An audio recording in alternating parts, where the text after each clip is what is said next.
Hi, welcome to my podcast, Today's TLC.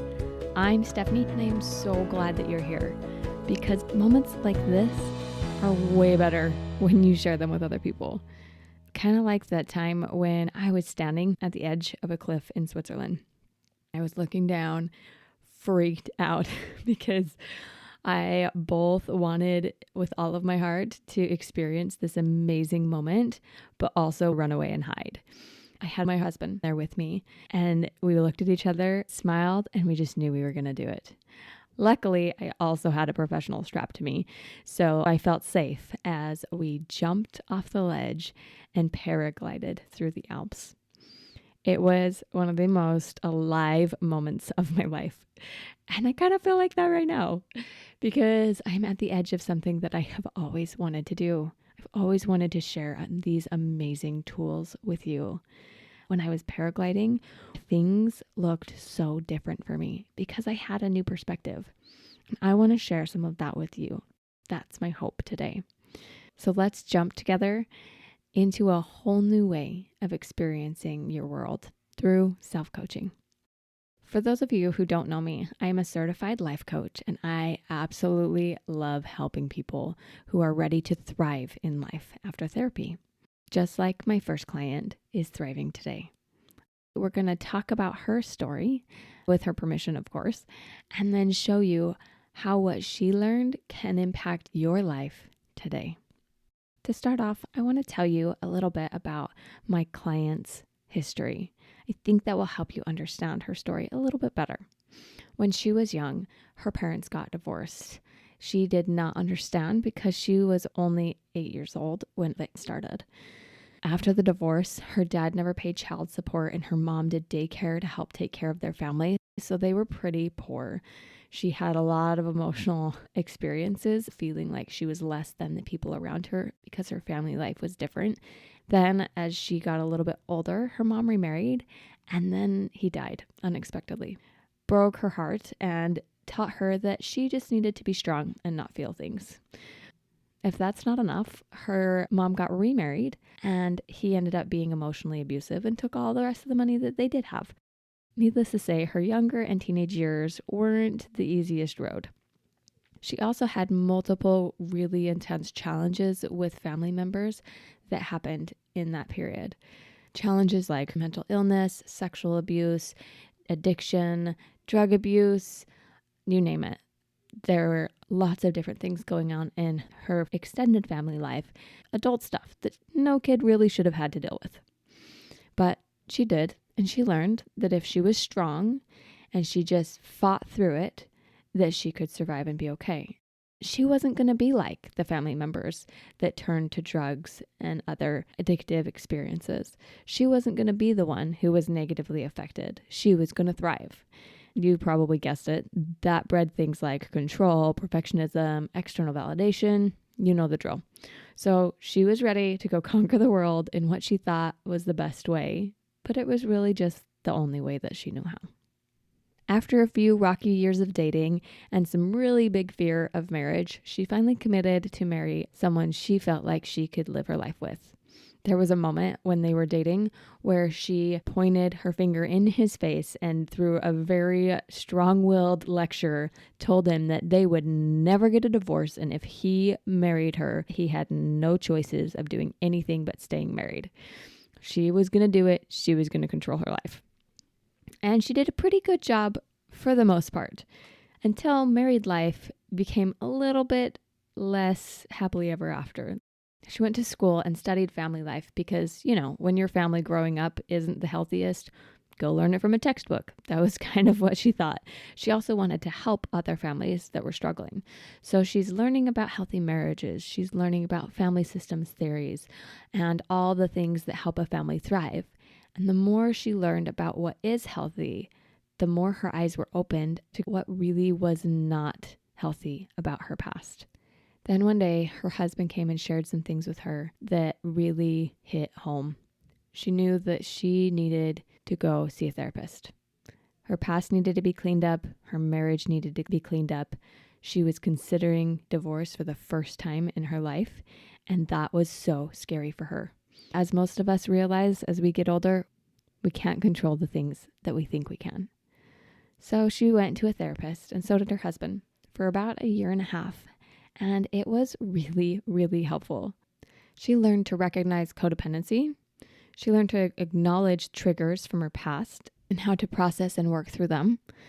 She learned to share her feelings and establish boundaries, speak her truth, self-care strategies, all the super helpful things that therapy teaches you to deal with your past, to heal, to understand, to see the world in a different view. It was so helpful for her that she decided to go get a master's degree in nonprofit management, and her husband spent years helping families that were struggling with the effects of addiction and other traumatic experiences. They were a team. They were a quote-unquote healthy marriage. They knew how to understand their past, and they had tools to help them process any triggers that came up. They were both feeling pretty good. But then it started wearing on my client. She'd be going about her day-to-day life, and something would happen that would trigger experiences that were hard. She'd see it, she'd feel it, she'd recognize it, and then she'd dig through whatever it was that still needed to be healed from the past. While that was helpful at the beginning, she started feeling like the end goal kept moving farther and farther away. Like she'd never get to a point where she wasn't just rehashing triggers. And it started to weigh on her and feel exhausting. But she was thriving in a lot of ways that she never knew she could. So she just decided that that was part of being human and learning and growing, and it was okay. Well, 5 years later, she moved across the country, and something she never thought could happen did happen. She didn't have the same systems in place to help her. She didn't have the same engagement in the community. She kind of had a self-crisis and wasn't sure what to do next. In that moment, perfectionism, codependency, control, fear, hopelessness, all of those behaviors and those feelings that she thought she had healed bubbled to the surface. She couldn't help but think thoughts like, wait, I've already been there. Haven't I healed this? What else could I possibly need to do from my past so that I'm not repeating where I've already been? I don't want to go back to therapy. I want to feel like I can thrive in everyday life. I don't feel like I'm in trauma, but the tools that I have aren't quite working in my day-to-day. Those questions that she was asking left her feeling hopeless and helpless to thrive. Have you ever felt this way? Like you've gone to therapy for years and moved forward and healed a lot from your past, but you just want to move in a different direction without having to dig through and process your triggers? You're not broken and in trauma, but you're not quite strong enough to move forward, to be stable in your everyday life. You don't really trust that you'll catch yourself if you walk away from the safety net that you've created. I know that I've felt this way. Because guess what? My first client was me. I was that person who went through a lot of trauma as a kid. I was the person who tried so hard to create a healthy marriage through my studies in school, through therapy, through helping other people with their families. But in the end, I tanked. I didn't know how to support myself from within. And in that moment, I didn't want to go back to therapy. I wanted to know what to do to move forward.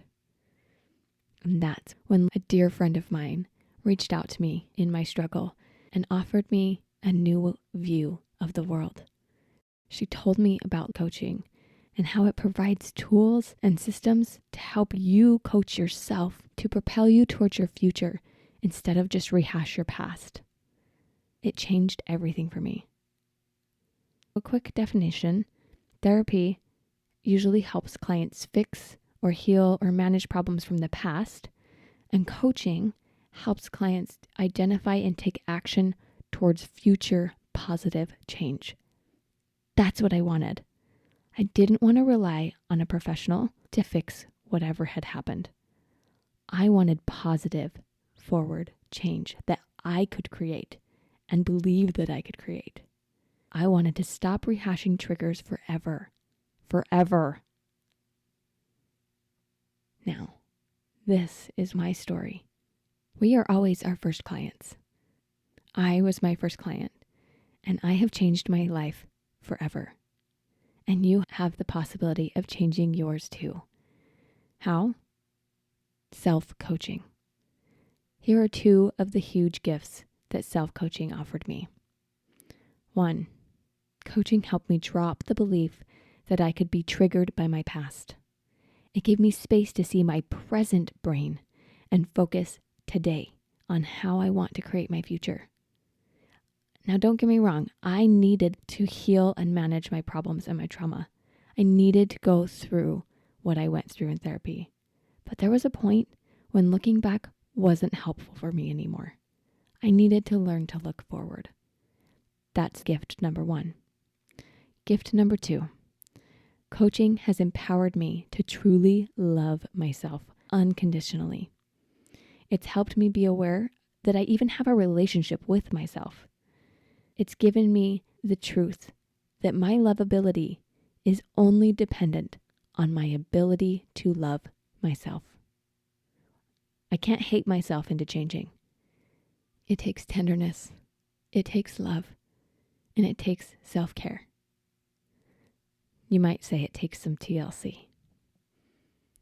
That's why I call this podcast Today's TLC.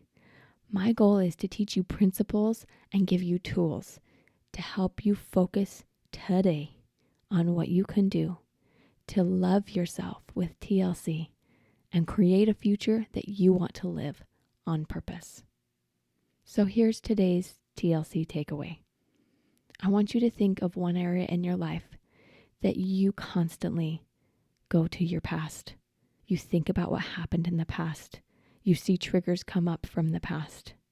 And I want you to think about how you can choose to focus on and love yourself today.